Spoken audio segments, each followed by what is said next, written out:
मुंबई मनपा निवडणुकीमध्ये समसमान मतं मिळाल्यावर ईश्वर चिठ्ठीतनं पराभूत झालेले शिवसेनेचे सुरेंद्र बागलकर कोर्टामध्ये जाण्याच्या तयारीत आहेत।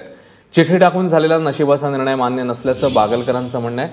टेंडर वोट प्रक्रिया केली जावी अशी मागणी बागलकर कोर्टात करणार आहेत। वॉर्ड क्रमांक 220 मध्ये शिवसेनेचे सुरेंद्र बागलकर आणि भाजपचे अतुल शाह यांना 5946 इतकी समसमान मतं मिळाली होती।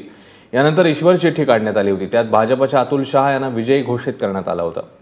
मनश्री पाठक आपल्या प्रतिनिधी आपल्या सोबत आहेत। मनश्री, बागलकर कोर्टात जात आहेत आता आणि टेंडर वोट ची मागणी करतात, नेमकं काय आहे tender vote? Ashwin, tender vote हा असा प्रकार आहे जी आक्षेपार्ह मतं आहेत त्यांना टेंडर वोट असं म्हटलं जातं। म्हणजे एखाद्या मतदाराच्या नावावर दुसरा मतदार आला आणि हा मतदार मीच आहे असं त्याने म्हटलं तर त्याला देखील मतदानाची संधी दिली जाते। मात्र हे जे आक्षेपार्ह मतं आहेत ही ईव्हीएम मशीनवर न घेता त्यांना स्वतंत्र मतपत्रिका देण्यात येते। त्यासोबतच बूथवरच्या एखाद्या उमेदवाराच्या प्रतिनिधीने, राजकीय प्रतिनिधीने, पोलिंग एजंटने जर एखाद्या मतदानावरती आक्षेप घेतला तर ती मतं देखील स्वतंत्र मतपत्रिकेवर नोंदवली जातात। या मतपत्रिकांची मोजणी किंवा ही मतमोजणीच्या वेळेस मोजण्यात येत नाहीत, ती थेट कोर्टातच उघडली जातात। 220 वॉर्डमध्ये जिथे अतुल शाह आणि बागलकर यांचा टाय झालेला आहे त्या ठिकाणी अशी 5 मतं आहेत।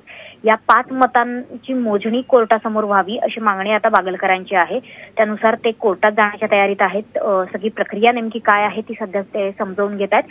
ती प्रक्रिया पार पाडून जेव्हा कोर्टात ते जातील तेव्हा ही 5 मतं नेमकी कुणाची आहेत हे कोर्टासमक्ष उघडले जातील, त्यांची मोजणी होईल आणि त्यानंतर कदाचित नेमकं विजयी कोण हे चित्र आपल्याला स्पष्ट करता येईल। मात्र सध्या जो निर्णय झालेला आहे की अतुल शाह यांना लॉटरी पद्धतीने विजयी घोषित करण्यात आलेला आहे, ही लॉटरी पद्धत मान्य नसल्याचं सुरेंद्र बागलकरांनी म्हटलंय। मनश्री, धन्यवाद या सगळ्या सविस्तर माहितीबद्दल।